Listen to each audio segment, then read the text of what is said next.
जब सियासत में कदम बढ़ाए जाते हैं तो हर एक पद सिर्फ कुर्सी नहीं बल्कि एक गहरी चाल होती है।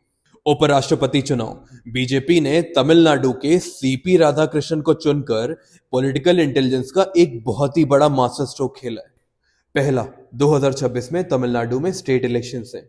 बीजेपी को साउथ में अब की बार अपनी जमीन मजबूत करनी है। सीपी राधाकृष्णन कोयम्बटूर क्षेत्र से आते हैं जो कि कोंगू नायडू बेल्ट में पड़ता है। कोंगू नायडू वही बेल्ट है जहां पे सालों से एआईडीएमके और बीजेपी का बेस बनाने की कोशिश है और अब वो काबिज हो जाएगा इस चीज से। सेकेंडली, इनको वहां के इंडस्ट्रियल बेल्ट और टेक्सटाइल ओनर्स को टारगेट करना है ताकि इनका फाइनेंशियल बेस भी मजबूत हो। दूसरा, सीपी राधाकृष्णन जिस समाज से आते हैं वो है वेलाला गाउंडर, जो कि यहाँ की बैकवर्ड क्लास है और सेंट्रल ब्लॉक पे वो ओबीसी में काउंट होती है, यानी कि एक और ओबीसी कार्ड। तीसरा, अगर कांग्रेस और द्रविडियन मूवमेंट से निकली हुई डीएमके अगर इसको रोकती है तो बीजेपी एक नैरेटिव बनाने में कामयाब हो जाएगी कि आप एक द्रविडियन लीडर, खास खास एक तमिलियन और एक सीनियर लीडर को आप नेशनल पॉलिटिक्स में आने से रोक रहे हैं, यानी कि बीजेपी विन विन सिचुएशन में रहेगी।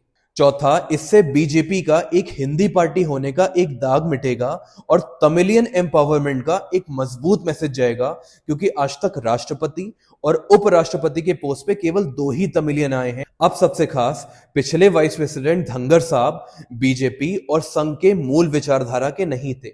सीपी राधाकृष्णन साहब आरएसएस बैकग्राउंड के हैं और बीजेपी के सांसद रह चुके हैं और गवर्नर भी रह चुके हैं, यानी कि एक अच्छा बैलेंस बैठा पाएंगे अब ये राज्यसभा में।